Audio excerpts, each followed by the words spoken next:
On est Parashat Nitzavim cette semaine, le Shabbat qui précède Rosh Hashanah, Abba Aleinu Letova. Le passouk qui dit, le premier passouk de la Parasha, Atem Nitzavim Ayom Kulechem. Vous vous tenez, littéralement aujourd'hui, tous, devant Hachem Elokechem, devant Hachem votre Dieu. Le Shem Mishmoel lui demande, d'abord, c'est quoi ce terme Nitzavim? Vous vous tenez. Qu'est-ce que ça veut dire? Et deuxième question qu'il pose, c'est quoi ce Kulechem? Tous. C'est sûr, tout le monde est là. C'est quoi ce tous?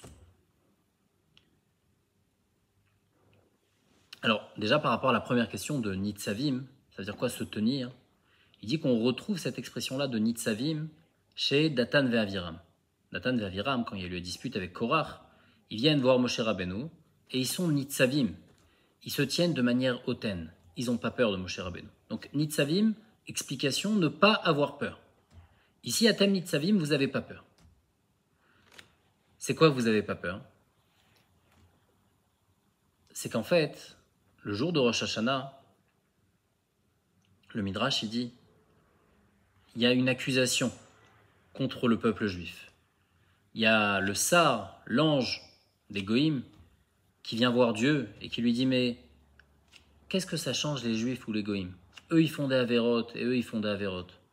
Eux, les Goïm, ils font des fois des choses bien et les Juifs aussi, des fois, ils font des choses bien. Pourquoi tu choisis comme peuple le peuple juif plutôt que les Goïm? Ça, c'est l'accusation qu'il y a à Rosh Hashanah et Yom Kippour, que l'ange des Goïm vient réclamer devant Dieu et accuser le peuple juif devant Dieu. Il faut savoir que quand l'ange il attaque, alors après, si son accusation est approuvée, alors il va donner la force à son peuple, aux Goïm, d'attaquer le peuple juif. Et donc nous, c'est sur cette accusation qu'on vient, Moshe Rabbeinu, il dit, Atem Nitzavim Ayom, vous vous tenez, vous avez peur de rien, vous n'avez pas peur de cette accusation. Pourquoi? Comment ne pas avoir peur de cette accusation? Parce qu'en réalité, vous êtes Ayom Kulechem, vous êtes tous là. Ça veut dire quoi tous là?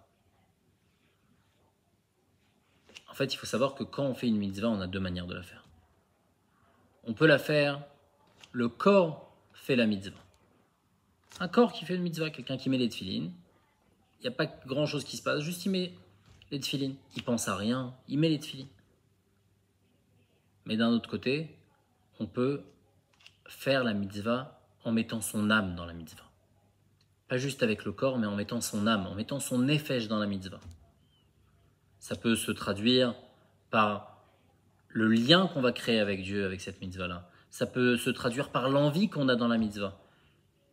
Ça peut se traduire par la qualité de la mitzvah. Quelqu'un qui fait une mitzvah avec âme ou sans âme, ça change énormément de choses. Par l'envie et l'attente qu'on a d'une mitzvah, ça peut se traduire aussi par rapport à ça. Et le peuple juif, chacun, les 600 000 personnes du peuple juif, dans le corps, chacun est séparé l'un de l'autre. Le corps n'est pas une seule et même unité. Tandis que l'âme du peuple juif, le nefesh, il est relié complètement et tous les nefashot du peuple juif forment une seule et même entité. Et donc, comment on va faire pour être Atem Nitzavim Ayom? Pour être Nitzav, pour se tenir sans avoir peur, en étant Kulchem, en étant tous ensemble. Comment on est tous ensemble?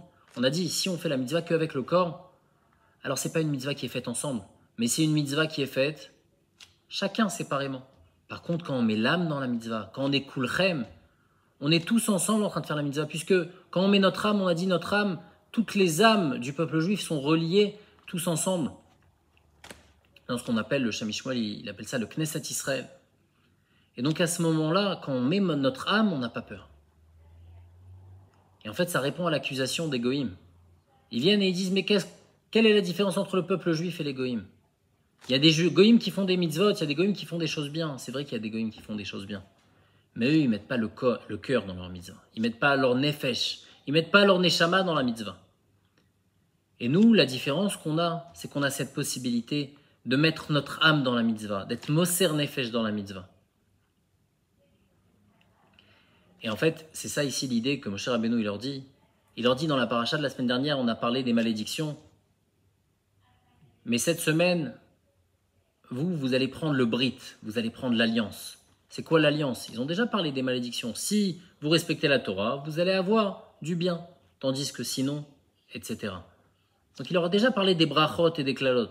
Pourquoi il a besoin maintenant, quelques passouk plus tard, juste après, dans le passouk Yud Aleph, il y a écrit Leovrecha bevrit Adonai Elohecha ou Baalato.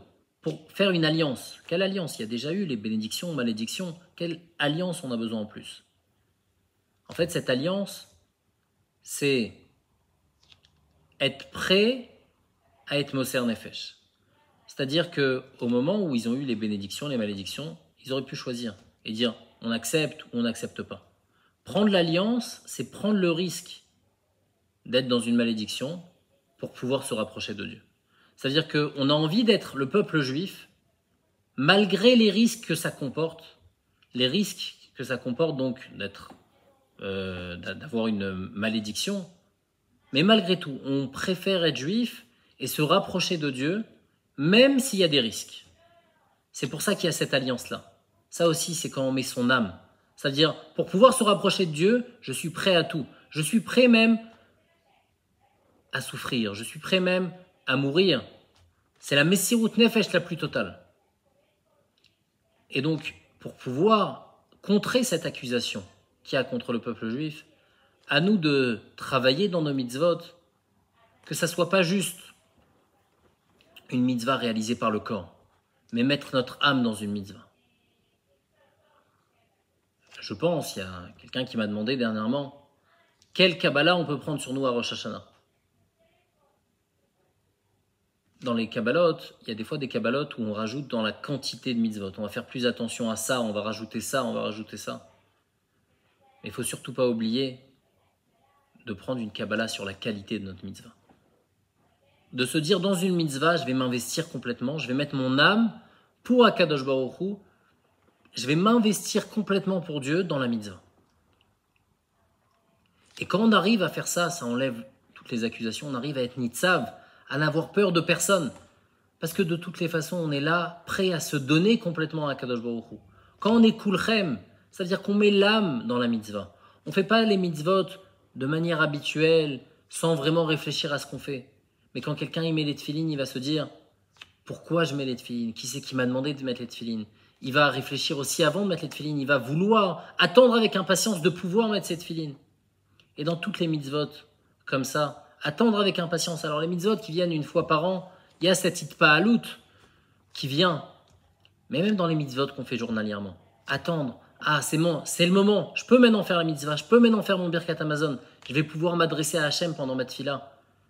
Et ça change complètement tout notre lien avec les mitzvot. On peut faire une mitzvah avec le gouff uniquement. Mais nous, ce qu'on veut, c'est faire une mitzvah avec le nefesh.